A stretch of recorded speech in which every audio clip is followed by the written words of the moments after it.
point of shooting if you're not going to read the conditions?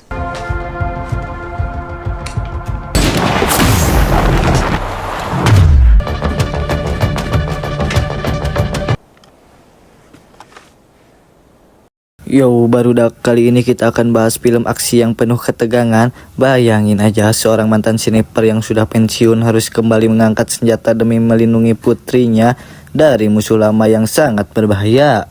Mampukah ia bertahan? Yuk kita masuk ke alur filmnya. Let's go.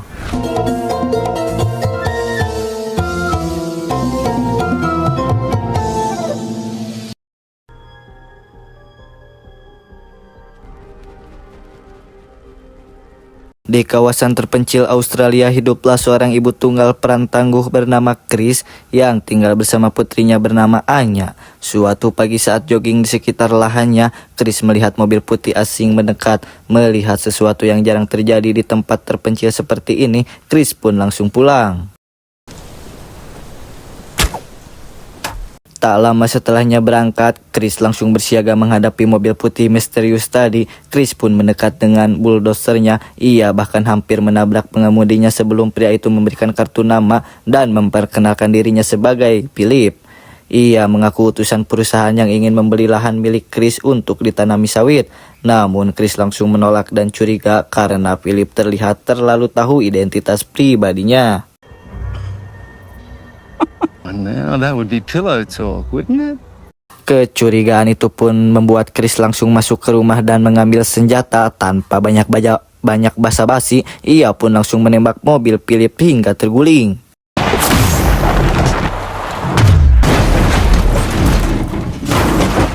Dan dugaan Chris ternyata benar, aksi Philip membalas tembakannya. Aksi tembak-tembakan pun tak bisa dihindarkan. Ketika Chris kembali mendekat, Philip sudah menghilang di area lahan luas milik Chris.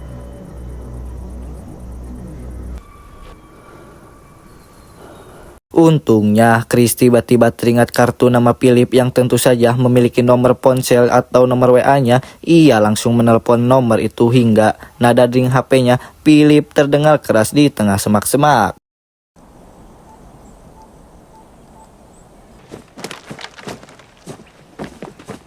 Sadar posisinya terbongkar, Philip pun buru-buru meminta bantuan atasannya dengan mengirim lokasi tempat Chris tinggal. Tidak lama, Chris pun akhirnya berhasil menyergap Philip dari belakang hingga pria itu tak berkutik sama sekali.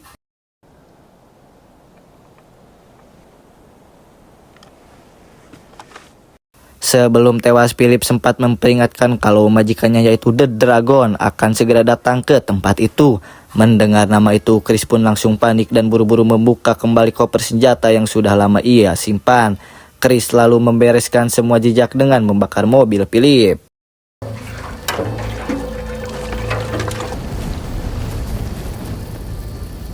Setelah itu ia menelepon pihak sekolah untuk menjemput Anya lebih awal dengan alasan ada acara ulang tahunnya. Namun Chris justru dibuat kaget saat si bu guru memberitahu kalau ternyata Anya sudah 2 minggu tidak masuk sekolah. Lalu Chris pun berusaha mencari di area lahannya yang luas.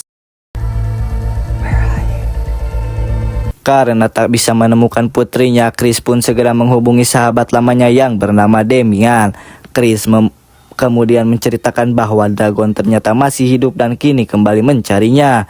Ia juga meminta Damian mengumpulkan sebanyak mungkin mantan anggota tim lama mereka. Sayangnya Damian tidak percaya dan bilang sebagai besar anggota sudah tewas dan berhenti bertugas. Meski begitu, Chris tetap meminta bantuan dikirim ke lokasi terakhirnya karena ia yakin Dragon akan datang. Michael, sorry I can't get to the phone. Di sisi lain, Anya ternyata sedang menghabiskan waktu berdua dengan Michael seberapa kilometer dari rumahnya. Rupanya selama 2 minggu terakhir mereka lebih sibuk pacaran daripada masuk sekolah. Bahkan Anya makin bucin setelah Michael bicara soal rencana nikah muda dan buka usaha jualan seblak di rumahnya. I'm not gonna marry you though.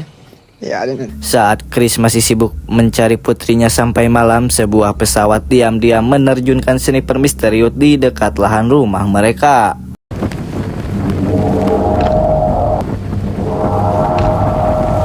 Keesokan harinya suasana masih tenang, tapi tanpa disadari siapapun sebuah laras senapan sniper sudah mengarah ke posisi Anya. Di saat bersamaan, sebuah helikopter juga melintas menuju rumahnya. Akhirnya ia pun memutuskan untuk pulang lebih dulu dan meminta Michael menunggu sambil menyiapkan sarapannya.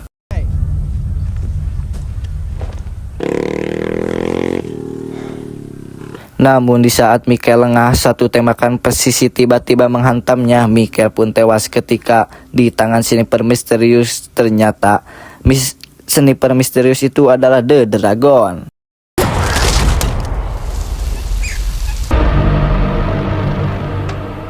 Dengan santainya pria itu malah menikmati sarapan buatan Michael seolah tak terjadi apa-apa. Sementara itu helikopter akhirnya mendarat di rumah Chris. Ia langsung lega saat Damian datang bersama timnya. Setelah melepas rindu, Damian lalu mengenalkan anaknya yang bernama Junior serta beberapa rekan lain termasuk Mike dan Calda yang ikut membantunya. Tetapi salah satu dari mereka yang bernama Nico mendadak memilih mundur begitu tahu musuh mereka adalah The Dragon. Hendrix, no relation to Jimmy. Tell servant protect. It's the dragon. The dragon's dead. Damian sempat membujuk karena mengira The Dragon sudah mati, tapi Nico tetap pergi karena tahu betapa berbahayanya sosok itu dan masa lalunya dengan Chris. Meski masih ragu Dragon sudah mati, Damian tetap meminta Junior pertahan membantu misi recehan ini. Dragon's dead, Junior. Setibanya di rumah, mereka mulai membagi posisi pertahanan untuk menghadapi kedatangan musuhnya. Chris juga berkenalan dengan Calda yang menjelaskan kalau fokus misi sedekah itu ini cuma satu, yaitu melindungi ibu dan anaknya. We're crazies, even if there's no one left to pay it. Sementara itu dalam perjalanan pulang, Anya mulai cemas setelah melihat bangkai mobil yang sudah terbakar di dekat rumahnya. Karena merasa ada yang tidak beres, ia pun memilih melanjutkan perjalanan dengan berjalan kaki sambil tahu apa yang sebenarnya terjadi. Untungnya Calda yang sudah berjaga sadar kalau sosok di balik rumputan itu adalah Anya. Contact 700 meters. Namun suasana rumah langsung tegang setelah Calda melapor ada penyusup mendekat area rumah. Semua orang pun langsung bersiaga. Menyadari situasi berbahaya, Chris pun memberi tembakan peringatan agar Anya segera menunduk. Get down.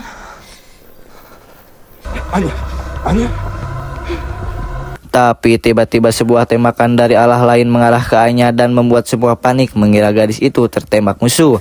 Untungnya situasi langsung terjawab saat Nico muncul dan segera menjelaskan kondisi genting yang sedang terjadi. Ia lalu memintanya tetap diam di tempat sampai area-area benar-benar aman. Setelah memastikan keadaan terkendali, Nico lalu melapor kalau Anya sama sekali tidak terluka. Stay here. Tak lama kemudian Anya berhasil dievakuasi masuk ke rumah. Di sana Chris langsung mengenalkan orang-orang yang akan melindungi mereka. Akan tetapi Anya masih shock karena tidak menyangka hidupnya berubah segila ini. Demi keselamatan putrinya, Chris segera memakai rompi anti peluru sambil mencoba menenangkannya. Di tengah situasi itu, Chris tetap penasaran kenapa Anya sampai 2 minggu bolos sekolah. Saat Anya mengaku sering pergi ke area dekat lahan sawit bersama Michael, Chris langsung berniat menjemput bocah itu. Namun, belum sempat bergerak, satu tembakan presisi tiba-tiba menghantam kepala Damian hingga tewas seketika.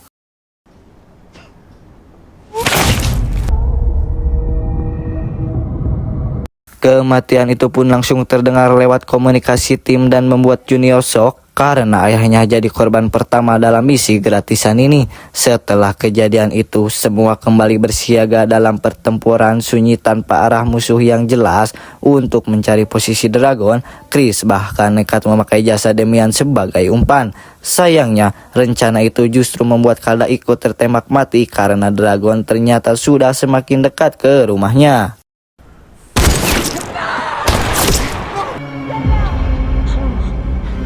Anya pun makin ketakutan setelah melihat 2 orang tewas begitu cepat di depan matanya. Ketika kematian Calda akhirnya memaksa Mick masuk ke rumah menggantikan posisinya. Namun saat ia menanyakan keberadaan Anya, semua baru sadar kalau gadis itu nekat kabur lagi menuju lokasi kembali mencari Michael. Milksai safe. Mengetahui hal itu, Chris pun langsung mengejar Anya menuju lokasi camp. Setibanya di sana, Chris langsung mengamankan Anya sambil melihat nasib tragis Michael yang tewas tertembak.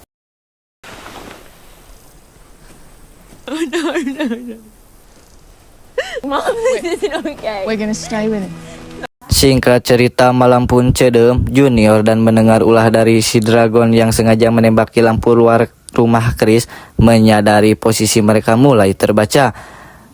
Mick pun buru-buru mematikan seluruh lampu agar posisi mereka sulit ditemukan. Junior yang mulai panik akhirnya menghubungi Steve, sang pilot, untuk mengevakuasi mereka dari titik pendaratan sebelumnya. Sayangnya karena lokasi terlalu jauh, helikopter baru bisa sampai di lokasi jam besok. Artinya mereka harus bertahan semalaman di bawah telur si Dragon tersebut. Situasi itu pun membuat Junior makin ketakutan karena kini jadi misi paling berbahaya yang pernah ia hadapi.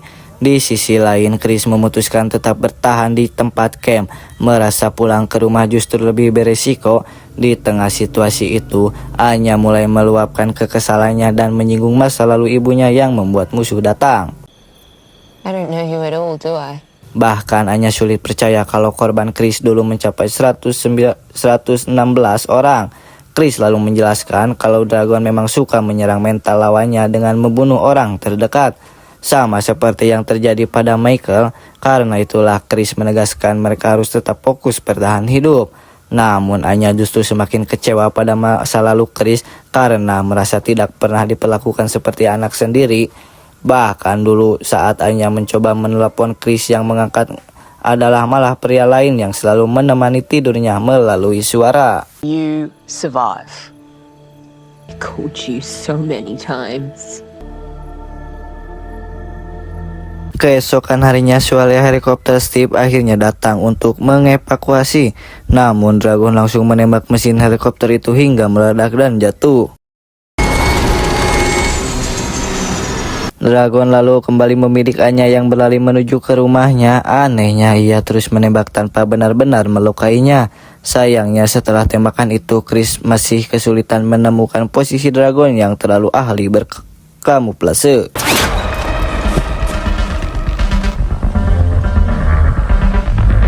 Melihat keadaan buruk, Mike pun mulai yakin Junior pasti bakal kabur dari misi ini. Ia pun memeringatkan kalau Dragon tidak akan membiarkannya pergi begitu saja. Ia lalu memberinya pistol serta tembakan amunisi sebagai bekal jika keadaan makin memburuk. Di saat bersamaan, Chris memakai jili kayak di permainan PUBG dan mulai berburu si Dragon tersebut. Sayangnya Dragon jauh lebih ahli menyatu dengan lingkungan hingga Chris tak sadar dirinya justru sedang diawasi. Hingga akhirnya Chris pun berhasil disergap. Dalam pertemuan itu, Dragon mengaku kecewa karena Chris malah melawan dan menyebabkan banyak korban. Karena tujuan utama Dragon sebenarnya hanya datang untuk menjemput Anya yang ternyata darah dagingnya sendiri. Ia bahkan menegaskan bakal membunuh semua orang yang membantu Chris dan menghalanginya.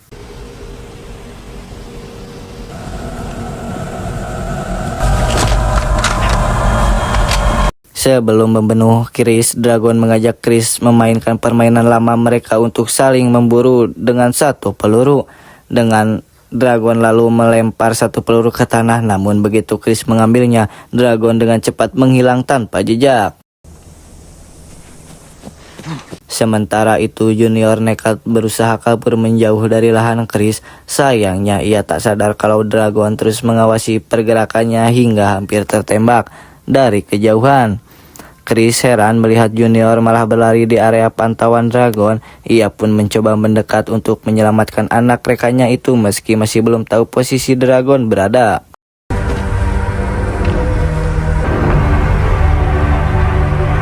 Di sisi lain, Anya melanjutkan pelarian demi bisa kembali ke rumah. Merasa situasi sempat aman, Chris pun akhirnya mencoba membawa Junior pulang ke rumah secepat mungkin sebelum Dragon kembali menyerang.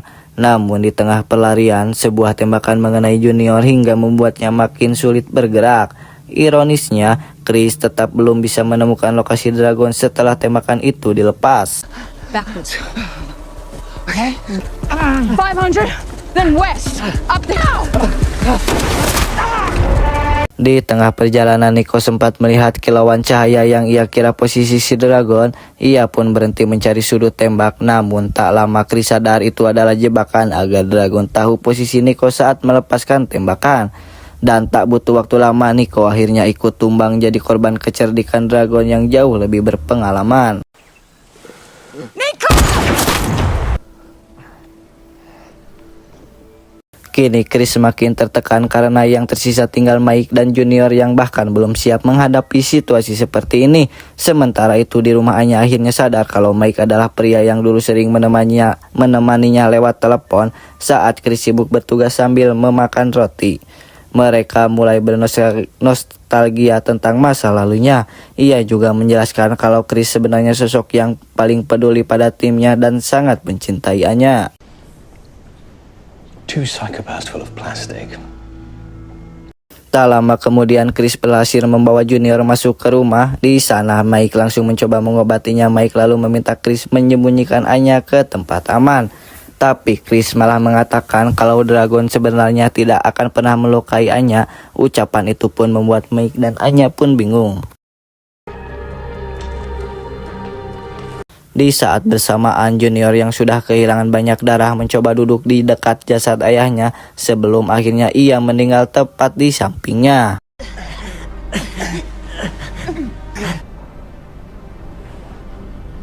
Setelah mendengar ucapan Chris tadi, Anya akhirnya sadar kenapa selama ini Dragon selalu melewatkan sebagai target. Karena merasa dirinya aman, Anya pun nekat keluar mencari bantuan. Melihat tindakan itu, Mike pun ingin menyusul tetapi langsung dicegah oleh si Chris. Disinilah Chris akhirnya membuka rahasia besar bahwa Dragon adalah ayah kandung dari Anya. Daughter. When my team was ambushed and captured by rebels. Chris lalu menceritakan masa lalunya saat ditangkap kelompok pemberontakan Dragon. Semua tentara pria dibunuh sementara para wanita dipaksa bertahan hidup lewat permainan adu tembak yang sadis. Forced me into his jewels. Live, lose, you die. Compound was bombed. Chris menjadi satu-satunya yang selamat dan menjadi sandra. Semakin hari sampai akhirnya pasukan bantuan datang ke markas Dragon. Namun dari tragedi itu, Chris pulang sambil membawa Anya yang merupakan anak dari si Dragon tersebut. Anya. Setelah mendengar semuanya, Mike akhirnya mengerti kenapa Chris begitu takut kehilangan Anya. Ia pun meminta Chris menjemput Anya sementara dirinya berjaga di rumah. Sebelum pergi, Chris meminta Mike membakar gudang yang terhubung ke terowongan bahkan di bawah tanah untuk mengalihkan perhatian si Dragon. He'll shoot me. Chris lalu mencoba mengejar Anya, namun tembakan Dragon membuat mobilnya mogok. Menyadari keadaan makin bahaya, Chris pun segera menyuruh Anya bersembunyi sementara dirinya akan mencari posisi si Dragon.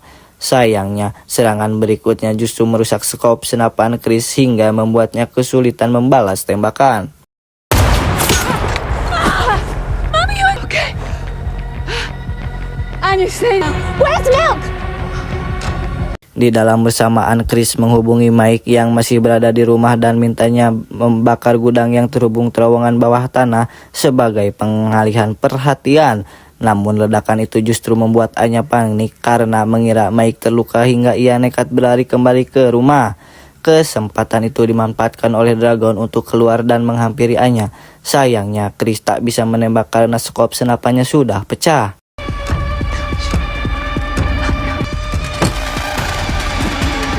Sementara itu, Dragon dengan santainya masuk ke rumah untuk menghabisi Mike.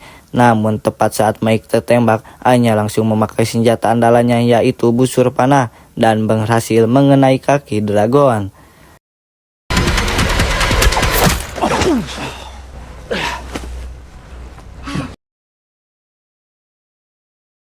Tak lama, Dragon pun akhirnya menemui Anya. Di sana Anya memohon agar Mike dan Chris dilepaskan. Dragon pun setuju, tapi dengan satu syarat, harus ada duel tembak terakhir melawannya. Bebas siapa yang maju, Mike atau Chris. Your milk or your mum, you get to choose. Alright?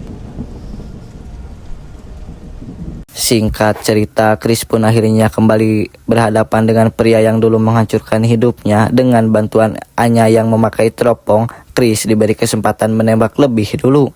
Anya pun mulai menghitung arah angin, tekanan udara, sampai kondisi cuaca agar ibunya bisa mendapatkan momen tembakan yang terbaik. You're 2 minutes to the left. Sayangnya tembakan pertama Chris masih meleset. Untungnya saat giliran Dragon membalas tembakannya, ia juga meleset tipis dari tubuh si Chris.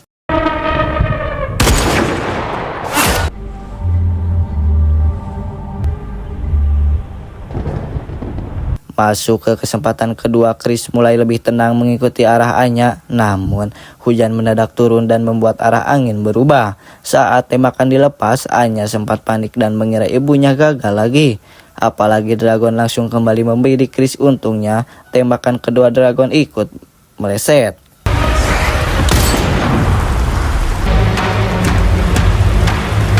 Baru beberapa detik kemudian mereka pun sadar peluru kedua Chris sebelumnya ternyata sudah lebih dulu menembus tubuh Dragon hingga si Dragon pun tumbang. Chris pun akhirnya berhasil menjatuhkan sniper legendaris itu dan film pun ditutup dengan anaknya yang menatap Dragon untuk terakhir kalinya. Seolah mulai menyadari hubungan darah di antara mereka dan film pun menjadi camat. Au.